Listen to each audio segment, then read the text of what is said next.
10 seconds remaining. 5 seconds remaining.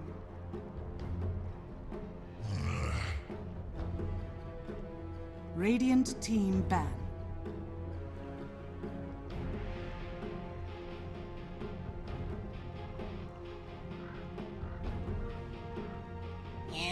Hello everybody and welcome back to more of the International 6 qualifier action here in Europe, and things are getting pretty damn ridiculous. We got a hype match for you. It's Fantastic.Five taking on the Greek squad team at Finem. I'm Connell Guy. I'm going to be joined by Mr. Merlini Ben Woo Woo. How you doing, bud? Merlini Ben Woo Woo. Merlini Ben Woo Woo. I like that name. That's what I heard. First name Merlini, last name Woo. So, Ben, both these Explain teams... to us what's going on here. So what we have is a ridiculous tie situation right now. We could be going into some serious tiebreakers. I know me and you are set to cover that, so we could be in for a bit of a day. Yes! We have Escape Gaming, the Cinderin squad, formerly known as No Diggity, hanging at the top of the charts right now with a sweet 5-2 record. Behind him, we have Fantastic.Five at 5-3. We witnessed them take down Secret earlier. And Finem also managed to bump themselves up, taking down Alliance. So they're at 5-3, Secret at 5-3, and then just below that we have Virtus Pro, who were once at the top, and now they're at the bottom of the top 5 at 4-3. This is getting nutty. Both these teams tied right now. This puts them up towards the top right now, kind of just trailing behind Escape. So this is serious business between making it to playoffs and potentially just going straight to Seattle. Open qualifier teams all the way. We already have our first one. Why not our second? That would be funny. Secret and Fantastic.Five finish at the top. That'd be nice. Ad Finem, they looked decent in the last game. I don't want to say amazing, but they won versus Alliance in... Alliance got 4 Roches. They were up like 14,000 gold, and then they lost within like 5 minutes. Why? Like, well, how does that happen? Is that just an Alliance thing? Bulldog had Gem, and then Ad Finem were like waiting for him because they were split pushing out the lanes, threatening a throne, and then Ad Finem like were waiting for him. They killed him, they chain fed, and then they lost the Aegis and the cheese, and then they fought back, and they lost another fight that they lost. So Ad Finem, they're very patient. Like, yeah, super patient. I love this team because they're also very passionate. The other big P they've been bringing. People have been already showing like the hype videos of them like getting these wins, and you could tell there's a lot of camaraderie there. I'm actually really looking forward to them to showing up at the Summit 5. Yeah, they were, I think, super happy to... Dude, they're going to be great at the Summit 5. This team is very, very hype, and I only see their shortcomings. Maybe they get inside their own heads, but like earlier when I saw them go against Secret, I was like, this is going to be a hype match, and they just got raffle stomped. Oh yeah, they, I think, have... mental issues is not the right way to put it. Confidence issues. That's what it is. Yeah, it's like maybe they're like, oh, they get really timid when they have to go against some of the big dogs. But I don't know. Looking at a team like Fantastic.Five, they probably should feel pretty comfortable here. And well, based on our draft, they got a pretty solid start. They're going to be picking up the Darks here, followed up with the Ricky that managed to creep through. Fantastic.Five sneaking their Beastmaster here, and well, we don't have to worry about an Alchemist game. So, what do you think about how? Because this is our first time we get to cast together for this qualifier. What do you think about the meta and where it is right now? For me, you like it a lot? Yes.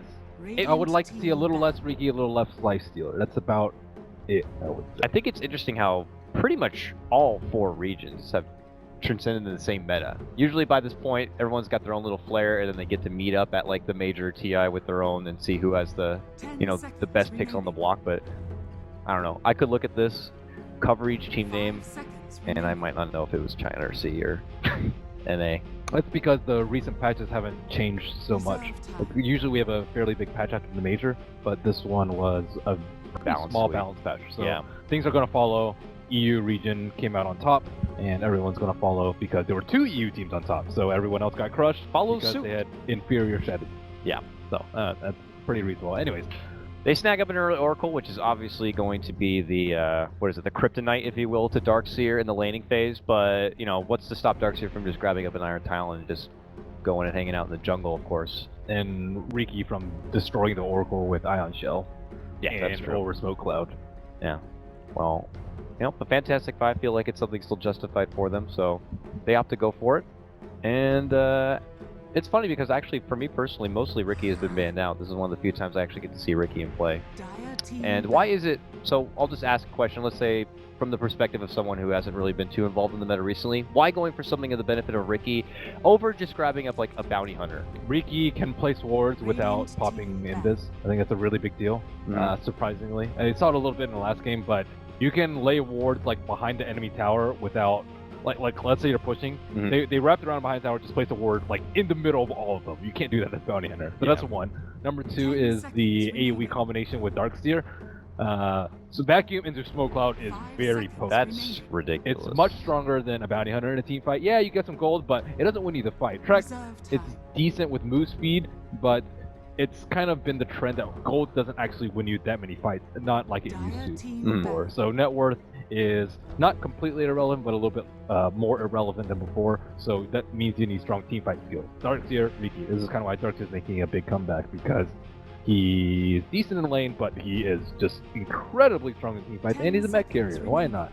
He comes with just so much too. I mean, and then in the late game, you have one of the best high ground defenders you could ask for. So if you happen to kind of be banking a lot on some true heavy late game core, you have the ability to kind of stall things out a bit and really flourish. So with that said, moving forward with the band, Finem get rid of the Earth Spirit, and I need to get rid of my connection to my friends list here. Hi Cam, how you doing? You around? Show's going pretty crazy. Yeah, I know. They're like the Moobot or whatever. So if you're going to BTS 1, just don't chat. Get prepared for the bans. Get prepared to get banned for a very unjustified reason. So just don't speak. Just watch Dota, guys. You don't need to chat. You don't need to emote. Just enjoy the Dota. That's what we're here for. Yeah. But also getting rid of the Death Prophet. Fantastic.Five taking a bit of time here to kind of think about what would be the best. And they've been loving the Tinker. And at Finem, they surely have seen the amount of Tinker that's been coming out in EU. It's good, yeah. I mean, at first I thought Tinker was really hitting a stride because during that period also we were seeing still a lot of the Lone Druid, and people were showing the value of like the long-range laser with the benefit of the Aether Lens and Agnum Scepter and being able to shut down the bear, but Lone Druid is dead. But why, you know, Tinker's still a big deal here. Is it only when he's in a situation when he's able to kind of really hit his stride, jumping around the lanes? Like, when's the right time to go for a Tinker? Because I haven't seen it every game. Firstly, it's really good against Terrorblade. Terrorblade's his first pick in a lot of the games that we see. On top of that, there's when you're not up against T1 teams, they make a lot of mistakes pushing high ground, and Tinker is very kind of conducive for the enemy team to make mistakes. He's kind of just an error causer. It's like, if we don't push, we're never going to get a chance because Tinker is going to constantly march and spam us out. But if we do push, you're walking into a lot of magic damage. So he's sort of a damage if you do, damage if you don't. The big weakness is he just takes forever to get online. You need BOTs, you need Blink Dagger, you need Soul Ring, you need Aether Lens, you need Scepter, you need 30 minutes. But the good teams, not the great teams, the good teams can't end the game in 30 minutes. So that's why it's like, oh, okay, he's pretty good. For now, though, at Finem, they pick up the Jug, and a response. Fantastic.Five saying we're going to go with some Brute Force early on. They pick up the Spear Breaker here. Does help a bit. Maybe you're going against the Ricky, you get that brief glimpse of where he pops up, and then you have someone to be able to keep track of him and help lock him down a bit. Oh, they did something with Spear Breaker earlier. They had they ran Sand King mid versus DK. What? Fantastic.Five? Yeah, they ran this very early on into the qualifiers, and yeah. Oh, I gotta check this out here. It was, yeah, Sand King mid with Spear Breaker. You see it right there. I see one Spear Breaker game down here, but this one... The fifth game. Right there. Fifth game up or down? Came from the, this one. Yeah, they had Sand King mid. Oh, with the Spear Breaker. Who was he up against? Oh, DK. He was up against DK, so it was a very good matchup for him. And opposing team generally picks a hero with low cast point to interrupt the Spear Breaker. Telekinesis. Telekinesis is choice. People also like Fissure a lot too, because you don't have to be that close to them, and it looks like it will be a Terrorblade again from Fantastic.Five. So kind of similar lineup to one that we've seen from them coming out before. I'm trying to see what other heroes they pick for Fantastic.Five. And the also nice thing, the benefit of going for something like a Rubik over the Fissure, I suppose, is you got plenty of spells to steal from now. Beastmaster Roar, obviously, one of the big ones there, and he can even benefit a lot from the fast cast point with someone like Oracle, let's say. So I still think the lockdown would be pretty. I like AoE control for team fight aspect. So I kind of like that, especially for someone like Oracle who's really good against single target. But, it's also a pretty good D push. I hear music. Do you hear music? Yeah, it's just it always has had music. Are we not supposed to have music? I think we are, but not super. I think yeah. I'm only following. Okay. See, they said 15%. Okay, I was just making sure. You do not like the battle drums? It's all right. It makes me think I'm buying an item. Oh, that's the spinning chest thing. Yeah. It kind of has the suspense though. It You're evokes negative feelings. What are? Oh yeah. Of me losing. I have much more luck in other games with their loot boxes than Dota. That's for sure. So now it's like the suspense of what is Fantastic.Five. You're going to be picking up right now for potentially their mid lane grab, the BZZ hero. It was refreshing to see him pull out something like the Lina earlier today, but to see Fit here and to know that you don't know quite yet where you're going to be going up against. Oh, they banned Tinker. They banned out. It was pretty tough. There's not that many other good ones. Punk's terrible here. Quap is I think they want more scaling from him. As you mentioned, what Lina's decent. They could also go for Whoa, mid lane right. Timber. Radiant team pick. So. He has to be a bit careful. I mean, you got Rubik who can interrupt Timber Chain with a telekinesis. Ricky, of course, has got his Silence Cloud that he'll have to kind of finagle through, but he's very tanky. Yeah, they have a tanky hero mid so that Finem can't pressure him that much with the Riki, which is pretty nice. And he's also dealing against 3 melee heroes, so all good stuff. Do you think Finem can pull out something here to go against Timbersaw mid lane that might be a bit unorthodox, which would typically be a bad matchup for him? Oh, a Templar Assassin, though. That is dangerous. I must say I favor Fantastic.Five draft. TA, I think, is going to struggle a lot here. She has a lot of problems dealing with Oracle because of the Fate's Edict, Fate's Edict. Disarm just wrecks TA. Timbersaw has a lot of armor. Terrorblade has a ton of armor. Beastmaster has a lot of units to pop refraction, as well as getting a Necro 3 so she can't meld dodge anything, as well as Inner Beast so that all her teammates have a lot of instances of damage, and they're not on Dire. So I think there's a lot of things working against this TA, and I much would prefer Fantastic.Five draft. I don't know. Then what are the positives to it? Are they thinking about trying to go for like more of just a snowball factor? I mean, a lot of our heroes can come online relatively early. I mean, maybe with the exception of a Darkseer a bit once the mech maybe comes online, but maybe they're not looking to kind of linger around and allow the Terrorblade to become a big problem. It is an Illidan Terrorblade though, and this guy can hit creeps. I'm not exactly sure what the why they would prefer TA in this particular matchup. Maybe avoid the trouble of the Spirit Breaker, I guess. I mean, with Refraction, you might be able to survive, but you'll survive in the laning phase. It's great in that aspect, but Timbersaw has multiple instances of damage with Chakram. Like, she's likely going to be forced to get a BKB later because of TA or Timber as well as Oracle. And even then, there's like a lot of physical damage, a lot of anti-BKB. So what are the pros? Can burst Oracle down very quickly. Can do Roche if they're given the chance. But aside from that, I don't actually see too much synergy. Not that great synergy with Darkseer at all. Maybe he'll do something and it will convince us why this was the pick. Maybe it's because they want a really strong mid laner that can kill Timbersaw, but you usually see other heroes other than Templar Assassin, because you want a strong mid laner so your Riki can move into the lane. So maybe TA does really well against the Timbersaw matchup early on. I haven't actually seen this matchup too many times, so I would assume that TA has a decent edge until maybe like 4 or 5. Teams with the most runes picked up by 10. Have you been filling these out every game? Yes. I know, it's hard to resist. Teams with the most runes picked up by 10 minutes in. I want to see who Iron Talons first. I'll reserve that for later. Total number of tower kills of 425. Ooh. That's tough. Well, you got a Terrorblade, you know, Illidan can be left alone if, like, they give a... Well, Darkseer... Yeah, I want to see that's actually... What's Darkseer? Actually does not have an Iron Talon. I'm going 6 or 10 with tower kills. Player who gets the longest kill streak. TA could go ham in this game. Could. So could Timber. So could Timber, but it's a hero that isn't going to die very much. I'm going with... I'll go with Timber. I'll go with BZZ. Yeah, that's what I'm going with. First player to get 15 denies, I'm going with TA. Actually, wait, Beastmaster has an Iron Talon, so let's go with Juggernaut. Alright, I will stick... I'll go with the TA. Just so we have a little bit of a change up here. Oh, Team with the most runes picked up by 10, I'll go with Finem because they have Riki and 30 they have... That was what I was gonna... I was like, oh, they have Riki. They gotta be all about the runes, right? And speaking of which, he actually gets an early ward down. Way up and above here in the top lane to see any sort of early rotation power, as it looks like Fantastic.Five are lingering on both fronts. They'll commit more towards this top rune, but I don't suspect there's any funny business with the laning get up here. Yol, though, sporting early dust. He's ready to kind of keep the Riki in check. Do you think that he's just going to try to stick on the Riki through the early part of this game as much as possible? Not so much because they don't have that much kill potential on him. Like if you charge him in mid, Timbersaw can't kill him. And you're not going to be charging a bottom lane because Beastmaster is going to be jungling. And even if you were to charge him with a dust, it'd be still pretty difficult to kill him.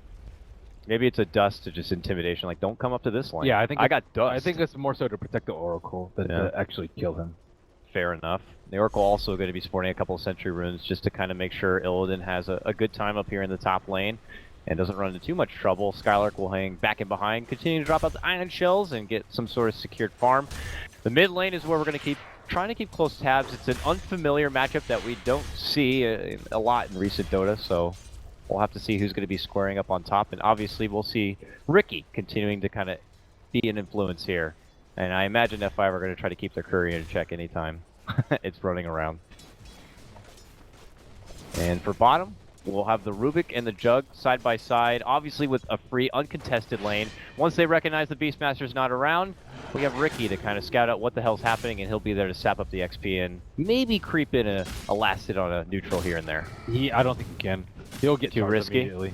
Yeah. He has to know that the Spirit Breaker has, the Spirit Breaker has dust on him. He'll see right now. Yeah, now he will. Oh, but look at that. He actually happens to run across a Darkseer here. Has the charge, but doesn't want to be committing too hard into it. You know, double Iron Shell there. Darkseer could run next to the creep, and things could get very sticky. But now he's alone. And he's going to start bopping him down. But with one simple surge, he'll make his way out, and nothing will come out of it. They're just looking to keep him in check a bit and try to just get in the hair of AF. So how's this TA versus Timber matchup? Actually, TA has a lot more denies and a fair amount more CS. Looking good for my prediction. But yeah, obviously Timber probably not a better CSer, but Whirling will certainly help out in that department a bit. And he'll be able to match up okay. Spartan's able to play pretty greedily down in the bottom lane, stacking up that camp, pulling the dire creeps into there. It's all pretty good. And Madara, he's been used to a lot of these games kind of having a free lane to himself, whether it's his Slark or his Jug, and he'll just continue to kind of, match a CS game up, and we'll see eventually if he's going to be able to participate much across the map. So they do not have Refraction Man on Thug. He could be in a little bit of trouble here, especially with Yol sitting behind with an Invis, waiting for the opportune time to charge. Boom! Not first hit bash. Second hit bashes though, and that might force the commitment with the charge. There it goes. It's going to be a bop, and the TP comes out, and that will be the end of the skirmish. They've 180 back, and TA will live. If he had bashed him into the Timber, and she was at 95 mana, that would have been very close to a kill. With one more bash, it would have definitely been a kill, but that was... Oof, it was spooky. Very. They must have... Oh, actually the Observer Ward is placed after the rune came out, so... Did not spot that one coming. Yol still looking to pressure TA. She is very low.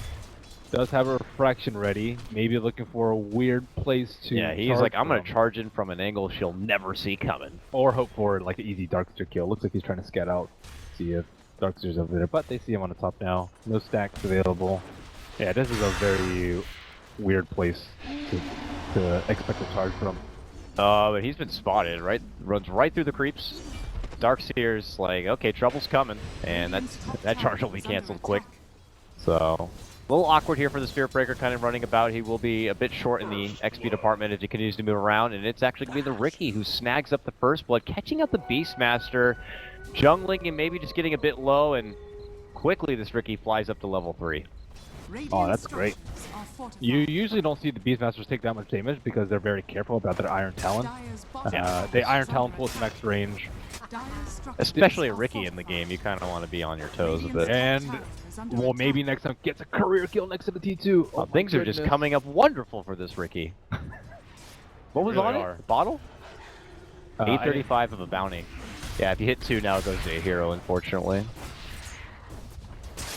Looked like it might have been possibly the bottle pickup right there, so that is very devastating right now for Fantastic.Five. First blood and the courier going the way of the Greeks right now. This Ricky already putting in the mileage. And he already takes his business back to this bottom lane. Pasha's going to have to just take himself into the off lane for the meantime, and he'll realize that he's going to be up against some tough opponents here. Ricky matching his same level, and Jug is getting closer to his level 6, so Omni could be online soon, and if he gets caught in a bad position with a telekinesis, it could be in a lot of trouble. So he'll opt to step up, goes for the jungle camp instead, and we'll be back even here. I want to touch base with the CS in the mid lane. TA 29 and 15, highest denies for the meantime, while Timber at 15 and 3. Dust is going to be popped, and they got that illusion down. Very nice use of illusions. Yep. He sometimes uses it to like keep track of the jungler as well. Now he does see Yol. I don't know if Yoel's paying attention to that bit of a stutter step, but he stops, drops the ward. It gets scouted from the Ricky, who has a sentry here, so just as fast as Yoel leaves, he'll be there to take it. That's got to be a very frustrating right there for Yoel. Ricky is super annoying. This is why. This is why he's banned pretty often, I guess, and that's why I don't get to see him played very often. He already seems like the best hero in the freaking game. I mean, my God. First blood, courier, takes down a ward, and is already looking for more. Baited out charge and dust. Yeah, yeah. Jesus. And he heads away top, and he will be the new one to control the Fantastic.Five jungle front, and could end up crossing paths with Pasha once again, so. He just slows down everyone in the game on the opposite team because they always have to worry about Ricky.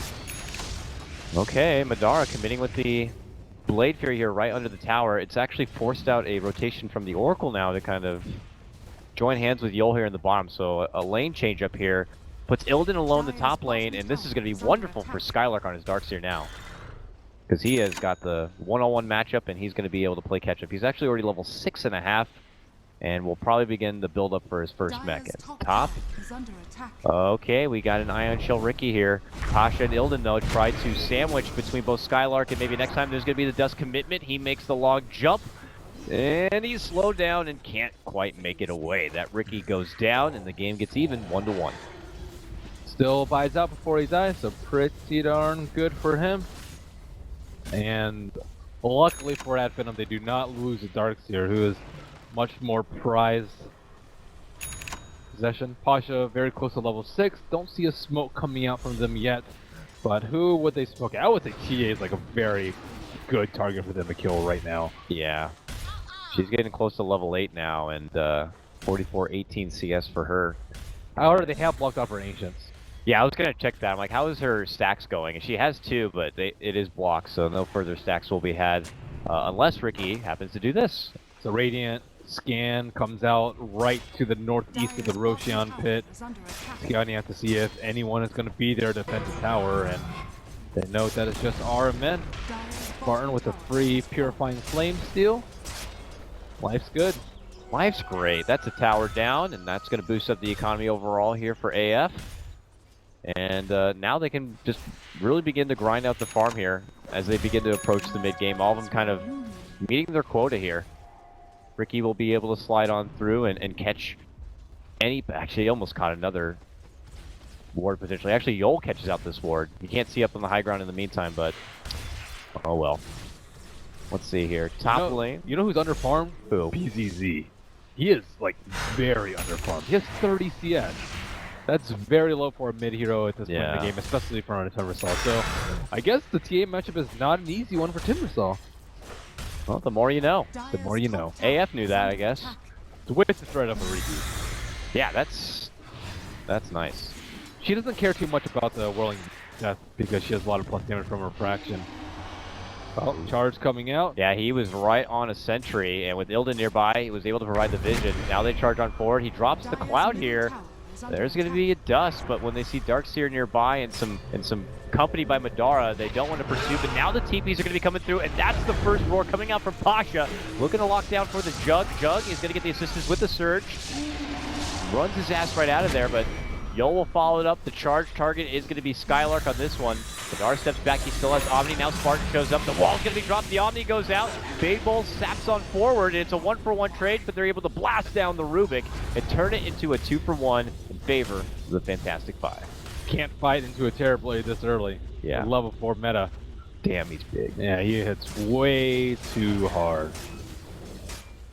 That was losing an important hero for Finem. Yeah, the one you were just talking about, and that will slow down the pace of his mech a bit. He was able to take out the stacks though. Yep, so she'll be boosted up a bit. Do you think, if she's got the Blightstone for now, would it be in her best interest in this game to go more of a snowball build and go straight for the Deso? Or something like a Blink, let's say, or? Depends on how many towers they can knock down. I still think you like wait to see how the pace of the game is gonna go. Okay, she's gonna be tested here. Mid lane charged up. BZZ and Yol, oh my god. Oh, what have we gotten ourselves into? Yol just gets thrashed down. And now with the assistance of Spartan, they can get a twofer here. Trying to go for BZZ. Valiant jump up to the high ground to make it away from this one. And with the reactive armor at level 3 and a bottle, he will be able to regen up and muscle his way out of this retort from AF. Man. So, well, yeah, we were questioning TA pick, but if she's this far ahead of the Timbersaw with double his CS, and a lot more kill potential in the lane, then things are going to prove pretty problematic for BZZ. How is he going to really get these kills? There are 0 strength heroes on the side of Finem.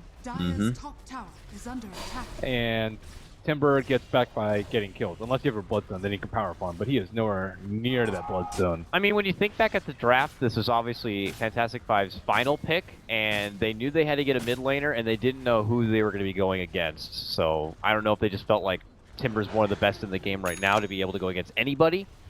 I mean, I don't know if there would have even been a better option that would have not been easily countered back, but there's always DK. I think DK is one of the... like a trusty DK. Yeah, trusty DK is pretty safe. Jugman's pretty safe, but that was taken up by Finem. But Timbersaw's usually pretty safe. I've not seen him get shut down this badly. Do you think it's because of the assistance and the mind game factor of having someone like a Ricky on your team that helps it? I mean, it's not like any team out there is going to be watching this game and like, hey, we're facing Secret next. We know they love to get like an early Timber. We'll just simply pick up a TA. And that's the answer. And you just have to have all the right elements. And yeah, the Riki certainly helps because you'll slow down the bottle a lot, so that can help out your laning phase. I think another thing is that you want a lot of bursts to deal with Timbersaw. The longer he survives, the more stacks he gets, and then the harder it becomes to kill. So you need to kill him within like the first few seconds of a fight. Long charge here coming out from 5 here towards the bottom. Spartan sees it coming though. Got the telekinesis waiting for him. Chakra's going to be there, and he is good as dead. He will lose his own life though. The power of the Terrorblade is back, and it turns into a 1-for-1 to support a piece. It looks like no easy... I was going to say no easy objective follow, but he does send himself back towards the lane here. Well, BZZ hustles his way up towards the mid. Maybe they're looking for a behind the back play for Thug here, because we have 3 here ready to make an attempted push or something. Try and go for a kill on the Illidan, but they are way too far back. Yeah, no lockdown, no way to slow him down from getting away, unfortunately. TA still constantly farming up those stacks, and with the amount of farming that's been going on, will indeed opt for that hammer. And everyone's smoke going towards the bottom lane. Skylark in full vision. Yep, and we got a roar waiting for him here. Oh, shows himself, then doubles back. Could be a bit awkward. There's going to be the roar. It's looking for Madara. Purifying Flames. They're looking to burst him down. They do BT to get off, and now counterplay here. There goes the wall. They're looking to burst apart. Pasha's going to be saved with the false promise, but is eating a lot of damage. Meanwhile, TA completes out the Deso, but not going to be able to participate in this one, and they lose 2 apiece. Tricks of the trade going to be popped down from the Ricky as Yol jumps back. Madara squares up against him. That's going to be the charge out. The Nether Strike hits. BZZ, he's down. Looks like Yol will be able to charge away from the trouble, but a big fight for AF. And they didn't even have the TA to participate much in this one. But she has Deso. So when she does get involved, it's going to hurt. Oh my gosh, she is just... And right to the Roche. Man. Timber has max reactive armor, and he still got trucked by the TA. Yeah, I don't think teardrops here, or raindrops rather, are going to help much against that hard hit, so... poor guy. Means that AF now will be able to get the objective follow-up, and they have he doesn't have a tremendous shield? swing. Oh, no 4-man shield early on. What? I didn't even notice that. Did he? I hope he didn't sell it if he had it. I'm hoping that he got it. Otherwise, that would explain why he got crushed so badly. I actually didn't even take the detailed look because you just figure that Timbersaw usually always has it for the mid lane, so... Oh, that would be unfortunate here. But right after picking up the Roche, AF decide they're going to just push right in for this tier 1 and really pressure Fantastic.Five before they kind of really hit their stride. Meanwhile, up and above, the Ricky's been spotted and he quickly gets taken down, caught under the ward. AF will be able to get that tower, but can they make it away without losing a lot of casualties here? There goes the roar, it connects on the Skylark. BZZ jumps in, hits him with the whirling death, the vacuum response, but no follow-up will be there. Sunder even flies out here from Illidan, bringing Thug very low with a chakra follow-up. She's slowed down, getting bursted apart. Can she make it away? It looks like she will not. That's going to be the Aegis. And now Fantastic.Five look to reevaluating false promise, or early one here for the Timber, but I gotta say the reactive armor will definitely help with that. Jumps in, burst, gets down the shredded Madara, and now they look for more. Thug, Fate's Edict prevents her from doing any sort of responsive damage, and she just gets slaughtered right there. They end up losing 5. An early buyback gonna have to be committed from the Rubik. That went from bad to worse for AF real fast. They lost 6. Ricky died, he bought back, he went back in the fight, and they bought back on Rubik. Oh my. So I would say 6, and then buyback kind of counts as another one, and then another buyback counts as another one, so that was kind of like 8 for 1. So that 4K lead they were having, pretty much back down we go. They were so close to the mech on the Darkseer. So close to having their ultis up, and F5 off the back of Illidan's Metamorphosis, and... Oh, BZZ actually going for the early Ghost Scepter. Very nice choice, sir. Ooh. They don't have a good way to punish it at all. Especially because Juggernaut's gonna need a long time before he gets Diffusal Blade. Oh, real long time. And Riki is not farming, so all of a sudden, F5 right back in. And with a pretty significant advantage, I would say, after that. Yeah, I mean... It's not like AF are going to be able to hold on to their Aegis that they were able to sneak in, and this is... But they go right back to the grindstone here. All of them committed back to this top lane. They're looking to pressure the tier 2. I'm curious what the game plan is here. I mean, you took a huge loss. Not just a punch in the nose, like they just got flat out knocked to the ground, and they feel like the best play is to just go right back into the fight here. They have all their ultimates at this time. Yeah. And they have the recently acquired mech. BZ, Riki plays that ward in the backline. Now they know that Timber is isolated and where Spirit Breaker's coming from. And he will connect with Thug, but there will be the follow-up with Soror. They're looking to burst down the TA. The Metamorphosis damage and the jump and follow for BZZ will certainly do it. This TA is going to be out of the fight, and that's the real hard-hitting damage right now for AF. Bedard tries his best with the Omni Slash. It's easily mitigated between the 3, and he will be the next target. Triple kill for BZZ. This is went from bad to worse for Finem. Fantastic.Five. Well, looking pretty fantastic. Okay, so TA is not the answer to Timber. He was in the laning phase there with a Ricky and everything. But if you can have that bad of a laning phase and still get destroyed in team fights like that, that means he's not the counter. A lane counter maybe, but overall game counter? Yeah. And if you just get one simple Ghost Scepter and suddenly your hero feels unfortunately invaluable, then yeah, something could be a bit wrong. You have 32 armor versus Desolate and Meld. Yeah, that's not really going to be a problem. Well, maybe the TA in theory was okay, but now it's really starting to take... Yeah, this is when she's really supposed to be hitting her stride. Maybe even creating the space for Madara to be able to be the fallback. If you can't own with that kind of start, then I don't foresee a great future for TA this game. Because she had 13-minute Deso, cleaned up on the bottom lane, got road. I was like, oh man, she's going to have a great game. And then boom. And one of the worst things of all also is that, you know, it's Illidan who's getting a lot of these kills too. He's 5-0 on his Terrorblade just because of the tremendous power he brings with his Metamorphosis. So he sits nearly 3k above where the Jug is, who's the highest right now for AF. So, I mean, to be this far ahead on a Terrorblade this early in the game, I mean, that's the dream. Now he's just going to get roared and just die with an Echo 3. They didn't use mech on her last fight. Not sure if it would have saved her at that point. I did find the answer to Poor Man's Shield. There is one sitting in the mid lane, which I assume is going to be... Wait. Oh yeah, he just left it there the whole time? Alright. That's gold, man! He's like, I don't need gold. I need a Ghost Scepter. And, well, there will be a blink pickup from this TA, but Fantastic.Five. Oh, now our men has a Ghost Scepter 2 on Oracle? Oh, man, they're in a lot of trouble. There's no good targets for TA to burst down now. AF are going to try to do a little bit of split pushing action here between the mid and the top lane. All that happens, though, the real swarm is happening. And Fantastic.Five could consider trucking on in, but they will go for the response play here. TPing towards the mid.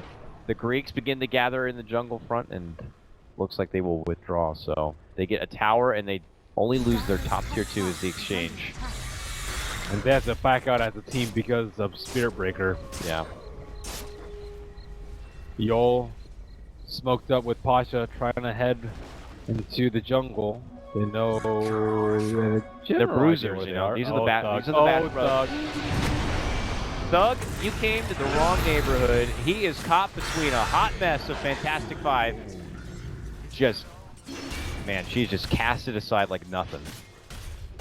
Now down. Just picked up that Blink Dagger too. She's gonna be useless for the rest of the game, I feel like. Yeah, I don't see the comeback play for her unless a very big misplay here from Fantastic.Five where she can get the last hit on this Terrorblade. So here we go.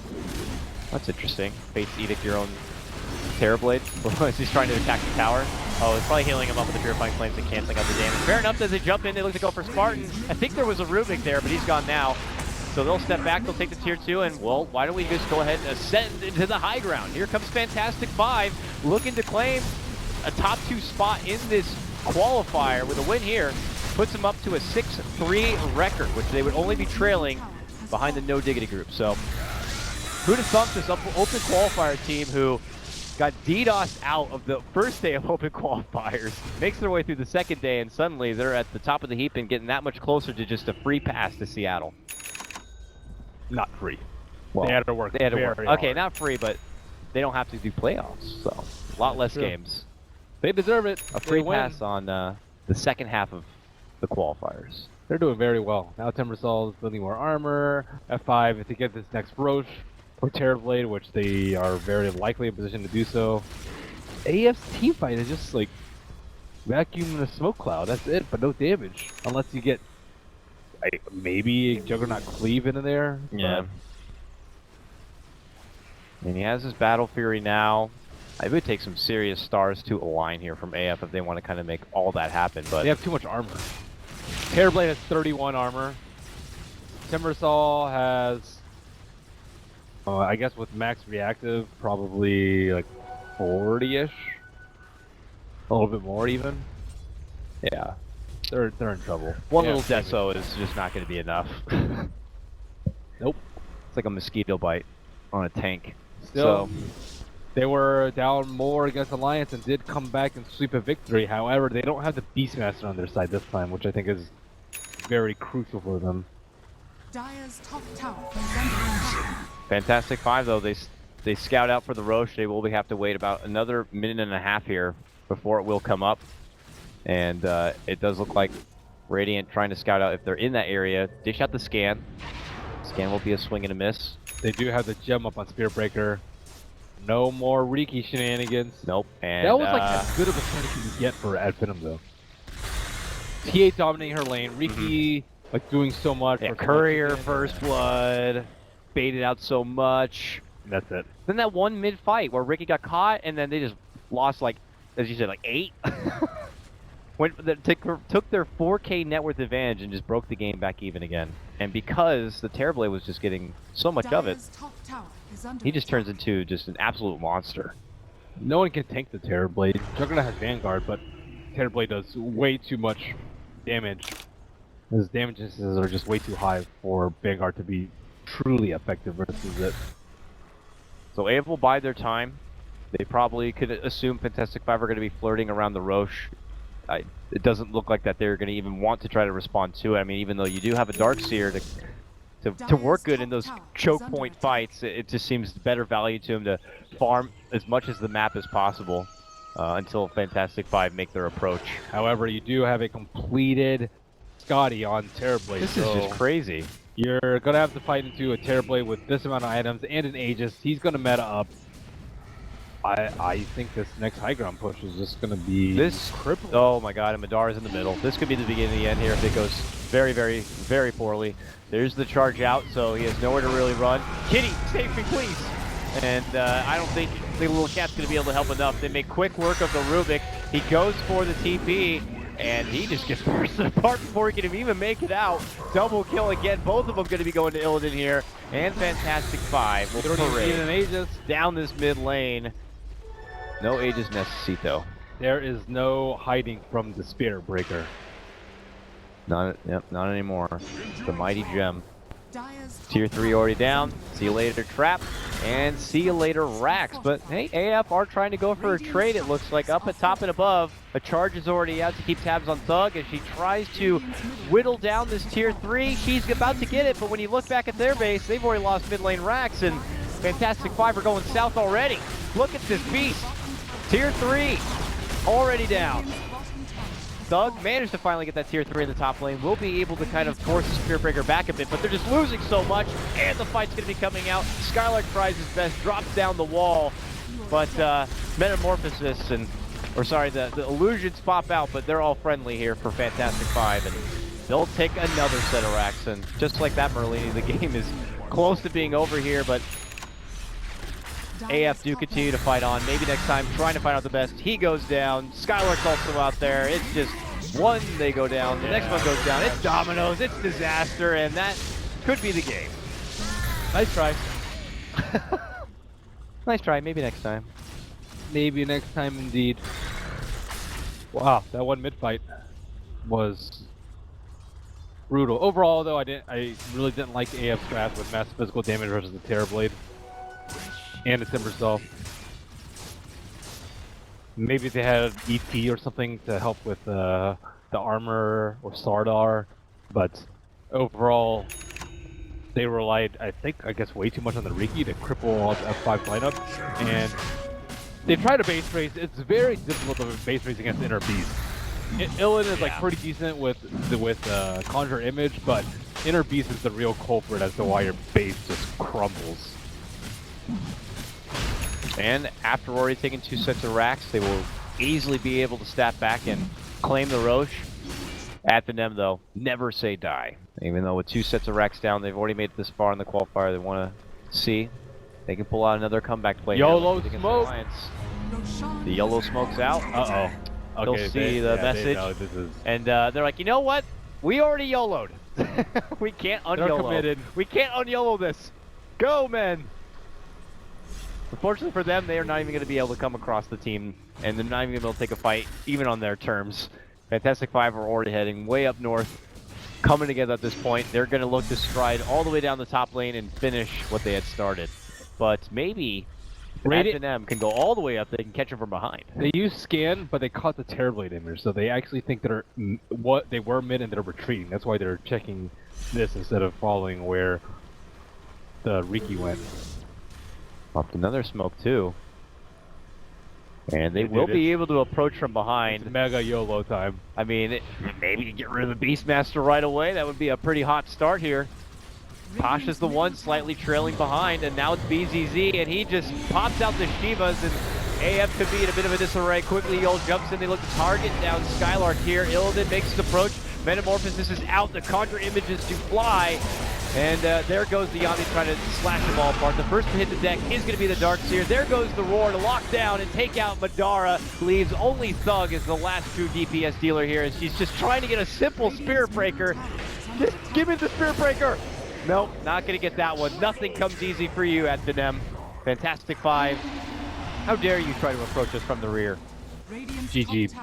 GG. So how were we on the prediction game here? It looks like I did get the first player to get 15 denies was TA, so I'll take that. I got number of tower kills, most runes, and that's probably it. Jug did not deny. He has 3 denies. Radiant's top tower has fallen. Sorry, yo. It's all good. Okay, here we are at Finem. Still looking to hold on. Look at Pasha here. Come on, buddy. Holding out, waiting, taunting about. And, well, it will force out the buyback at the TA, but this is going to be Megas here. And FVM will take this time to reevaluate the TA game and how they want to experiment here. Madara just clashing with Illidan. Illidan just shrugs off all the damage that was done with the Sunder. And now they look to Madara, who they will quickly slash down. He's going to be forced to buy back here. Still yet Fantastic.Five to lose anyone.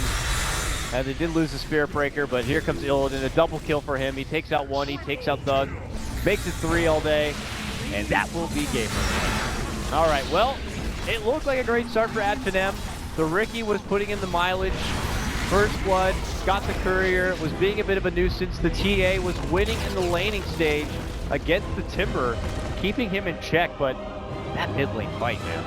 Took all the advantage that AF had from the laning phase and just threw it out the window. Their team fight in general is just pretty weak, though. Yeah, I mean, it started promising in the draft. Oh, you got all these potential between a Vacuum and a Ricky, but then after that, it was Jug, Templar, Snowball effect, and they didn't snowball. I thought they would do